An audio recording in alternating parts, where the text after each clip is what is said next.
Este libro me ha durado con investigaciones casi una década, pero aceleré el proceso en los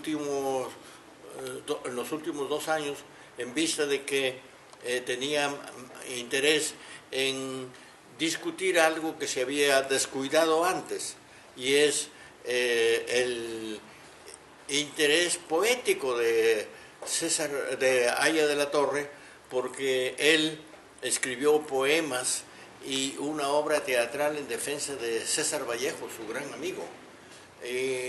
Eso me interesó porque últimamente ha habido, con motivo del aniversario de la muerte de Vallejo, en el mundo se discute, y volví a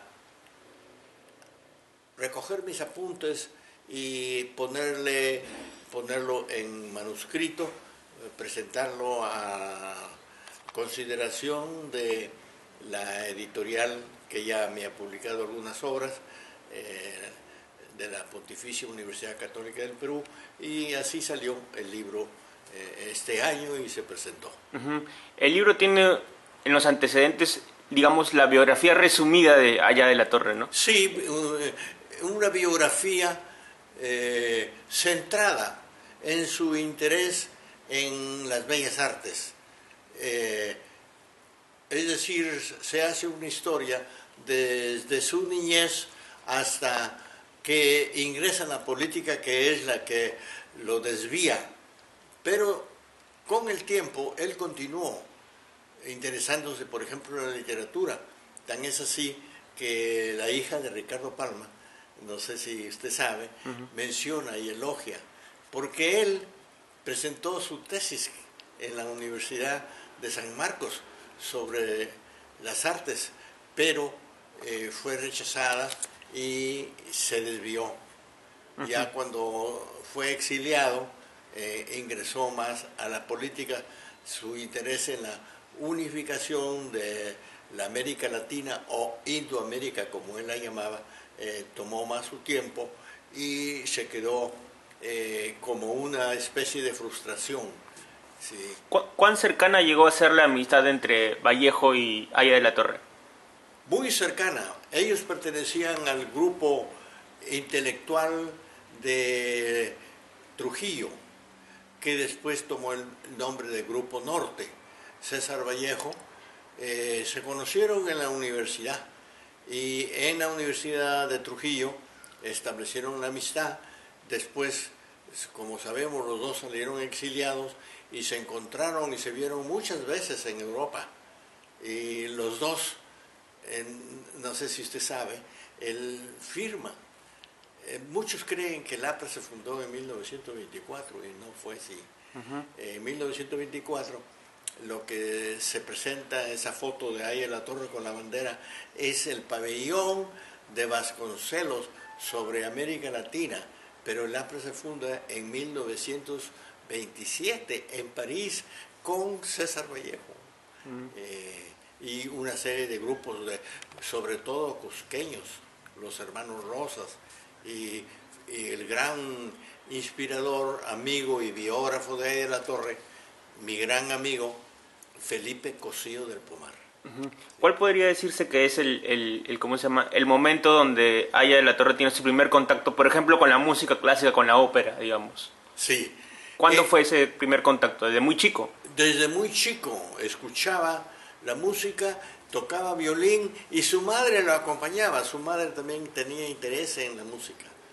Y tan es así que en el libro hay una foto en la que él está junto con su madre, los dos tocando un instrumento, ¿no? Sí. ¿Qué tan vigente puede ser un libro como El antiimperialismo y el APRA hoy?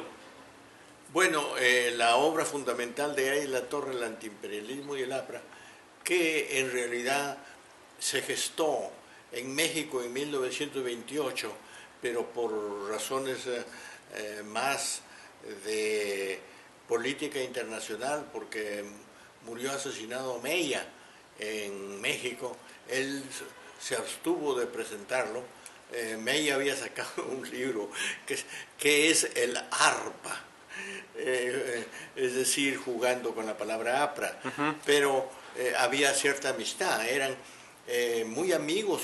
Él lo recibió en Cuba. Eres la personificación de Rodó, decía. Después, claro, hubo un comunista argentino que los separó. Y bueno, en México, claro, las rivalidades políticas se agudizaron por esa época y él no publicó el libro hasta que retornó al Perú y ya se publicó en Chile por la editorial Ercilla, que está a cargo de Luis Alberto Sánchez. ¿Le parece que los postulados del antiimperialismo y del APRA son vigentes hoy aún? ¿O pueden, digamos, utilizarse? Bueno, como sabemos, él tiene un principio que no es de él, sino general de Hegel. Todas las filosofías nacen y mueren, pero él decía, no voy a ser el sepulturero de la historia, porque las filosofías y las ideologías nacen, mueren, pero renacen, es decir, se convierten en otra, se actualizan. Y eso es lo que pasa para mí con la ideología aprista, que teóricamente sus postulados, que pueden haber cambiado, como, mejor dicho, el escenario ha cambiado, pero la ideología fundamental se adapta y se modifica. Y yo creo que está vigente todavía. Sí. Hablando de arte, cuente un poco la pintura que está en la portada del libro. Esta pintura de la portada es de Macedonio de la Torre, primo hermano de Víctor Raúl, a quien él llamaba el Niño Rey. Y esta es una de las fotos. Yo conocí a Macedonio de la Torre gracias a él en Nueva York, que me pidió que lo ayudara para exhibir sus cuadros en las Naciones Unidas, y yo tenía vínculos con las Naciones Unidas en esa época, y se exhibieron. Entonces, Macedonio tuvo un hijo con quien, que es el padre de Diego de la Torre, ¿no?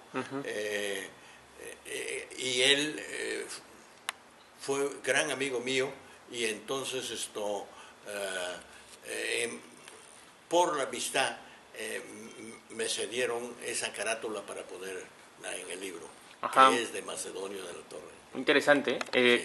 ¿Y su amistad personal con Aya de la Torre, cuánto tiempo se prolongó y en qué circunstancias se dio? Yo lo conocí de niño en Trujillo, pero después lo volví a ver, porque yo también salí exiliado.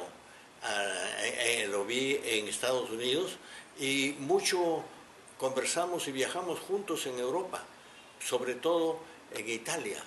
Estuvimos juntos en varias ciudades y dando conferencias y en fin,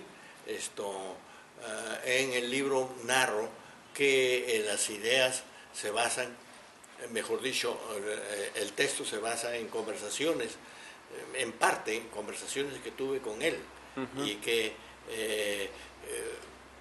verificaba las ideas que yo tenía, que había leído de otros biógrafos, como del Cosío del Pomar y de otras amistades, y él o las rechazaba o las confirmaba.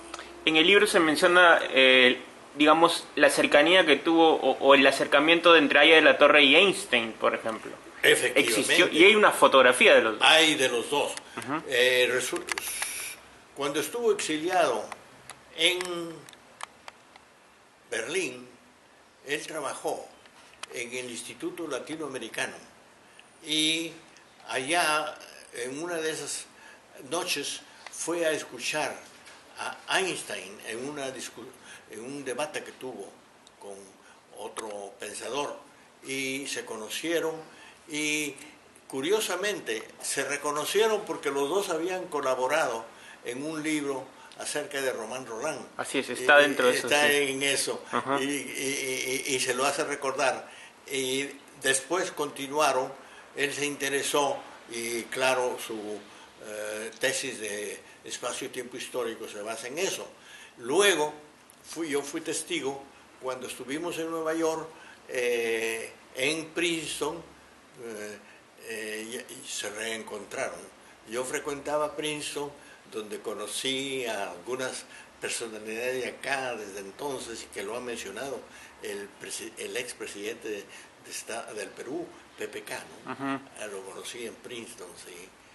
Y él lo mencionó cuando presentaron mi libro en el año pasado, en homenaje a mí, que publicó la Universidad de Ricardo Palma, homenaje a Eugenio Chan Rodríguez, y él lo presentó en San Isidro. ¿Le parece a usted injusto el calificativo de caudillo que se le da a Aya de la Torre? Que se le acusa de no haber podido armar un equipo, digamos, de otras figuras que permanezcan a lo largo del tiempo. O sea, después de él solamente Algan, se dice. ¿Le parece injusto esto? No, sí, es completamente injusto, al contrario. Él siempre trató de formar escuela, hacer escuela, y tuvo grandes colaboradores. Los dirigentes del APRA, que eran muy jóvenes, ahí están Manuel Soane, Carlos Manuel Cox, Heisen, a quien conoció en Alemania, etcétera. Y en fin, es injusto que era personalista. Yo diría que el populus, es decir, el pueblo no muy culto, que siempre tiende a considerar a los grandes personajes como caudillos, son los que falsamente lo diremos idiosar, porque efectivamente Aya de la Torre, en su postura, en su recepción por el público, ha sido bien acogida y bien criticada, muy bien percibida justamente, pero también injustamente criticada. De ahí que se le negaran aportes no políticos como los artísticos que tuvo, porque él tuvo interés en la poesía, en... Justo sobre eso le iba a preguntar, ¿de qué escribía en su poesía Aya de la Torre? ¿Cuáles eran las temáticas principales? Él, su obra poética, que es limitada, son, como diríamos, sobre sus vínculos de amistad con otras personas, por ejemplo, con César Vallejo, ¿no? ¿Sí? Y personajes del exterior como Román Roland, ¿no?